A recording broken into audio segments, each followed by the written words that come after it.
Hey, what's going on guys? Mike from the Retro Collectors, and today we're going to be reviewing the Evo Retro Fury GT racing wheel that's for the PS4, Switch, and PC. Thank you Evo Retro for reaching out to me to review the Fury GT racing wheel.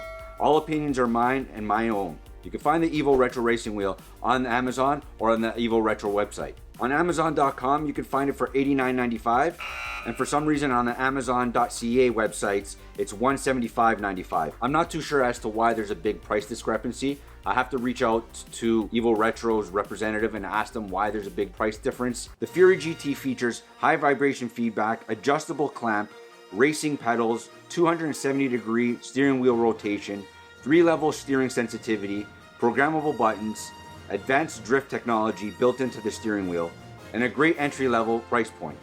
The Fury GT is mainly for novice racers like myself, who don't play many simulated racing games. They're more into arcadey games like Crazy Taxi or Need for Speed, something that's more of an arcadey feel. The Fury GT kind of has a big dead zone as far as steering is concerned, whereas in the arcade games you don't notice it too much. Racing enthusiasts who really love simulation racing games might find this to be a little bit on the plasticky side. For the PS4, it requires to be connected directly to the PS4 controller, wiredly. Whereas on the Switch, it just needs to be connected USB to the side of the dock and synced that way. The box states it's for the PS4, Switch, and PC.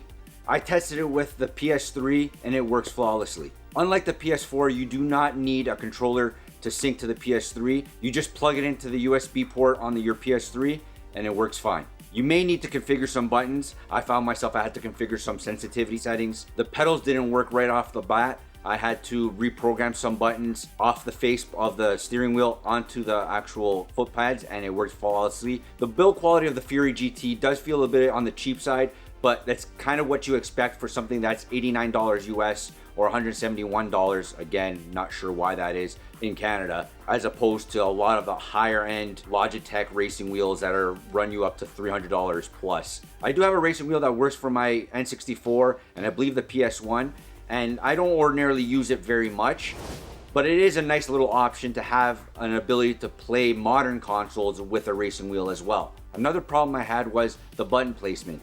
It's meant for the PS4, Switch, and PC, but the face buttons on it are basically for the 360 and the Xbox. The ABXY placement is a lot different than the ABXY on the Switch or the X, circle, triangle, and square buttons. They're totally differently oriented as far as what's what.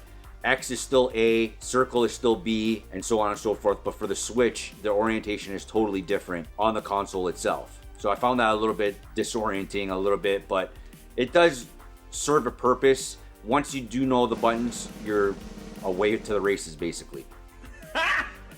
Got him! Do you guys think you would use a racing wheel like this on your PS4 or any other console? Let me know in the comments down below. Please like, comment, subscribe. All affiliate links will be in the description down below. Thanks guys.